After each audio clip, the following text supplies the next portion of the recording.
किसी भी देश में अगर उसकी नींव होती है, उसका भविष्य होता है शिक्षा। हमारे भारतवर्ष में जो विश्वविद्यालय है उसमें 50%, मैं बहुत जिम्मेवारी से ये बात कह रहा हूँ, 50% विश्वविद्यालय डिग्रियां बेचकर अपना खर्चा चला।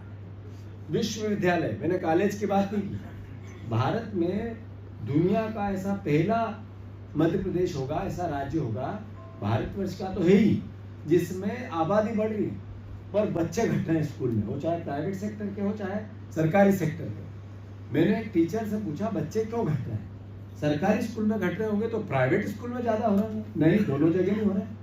जो सरकार का उत्तर है विधानसभा का, जब जनसंख्या बढ़ रही है, 7,000 करोड़ का बजट 37,000 करोड़ पे चला गया, बच्चे 1,50,00,000 थे, बच्चे चले गए 1 करोड़ के आसपास, 50 लाख बच्चे घटना, मतलब ये कैसी चुनौती है, ये कैसी व्यवस्था है? ये संविधान के विपरीत बात हो रही नहीं हो रही।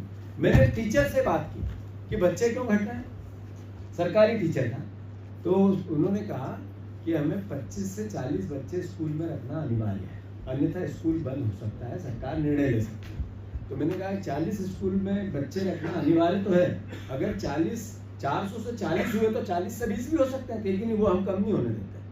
तो मैंने कहा क्यों? लेकिन वो हमारा ट्रांसफर हो जाएगा, हम कहीं घाट नीचे चले गए, दूर चले गए, स्कूल बंद हो गया, तो वो स्कूल तो जिंदा रखना हमारी अनिवार्यता है कि हमें, मतलब टीचर की मानसिकता कैसी हुई। और फिर मैंने पूछा बच्चे सरकारी स्कूल में क्यों नहीं आना चाहते?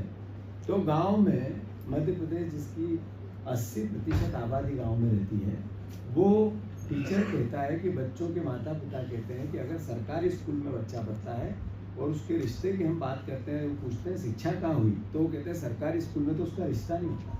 बहुत सरल बात है पर बहुत गंभीर बात है। मैं अनुरोध करना चाहता हूँ संविधान की इस भावना के साथ कि शिक्षा पर हमारी सरकार का किसी प्रकार का कोई ऐसा मोटिवेशन नहीं है। अभी हमारे यहाँ मध्य प्रदेश में शिक्षकों को फिर से एग्जाम देने के लिए सरकार ने कोई नीति तय की या कोई तरीके से निर्णय लिया, हमारे शिक्षकों ने इसका विरोध किया, उसके अलग अलग अखबारों में हमने कटिंगें पाई। हम जब शासन में थे, जब कमलनाथ जी मुख्यमंत्री थे, तब टीचरों को टीचिंग की ट्रेनिंग को लेकर संस्थान बनाए, वो चाहे कॉलेज लेवल का हो चाहे स्कूल लेवल का। स्वाभाविक है, अलग अलग तरीके से इनोवेशन होते हैं, अलग अलग तरीके से पढ़ाने की पद्धति बदलती, विज्ञान की पद्धति, विज्ञान का मूल तत्व ये बदलाव का है। तो सोचने में आता है कि अगर शिक्षकों को ट्रेनिंग नहीं हुई समय समय पर, तो बच्चों को शिक्षा कैसे वो आज के युग की दे पाएंगे, आधुनिक युग की दे पाएंगे, आवश्यक अनुसार दे पाएंगे? तो हमारे टीचरों ने इसका विरोध कर, तो स्वाभाविक है, विरोध किया तो राजनीतिक रूप से कार्यकर्ता अच्छा ठीक हो रहा है,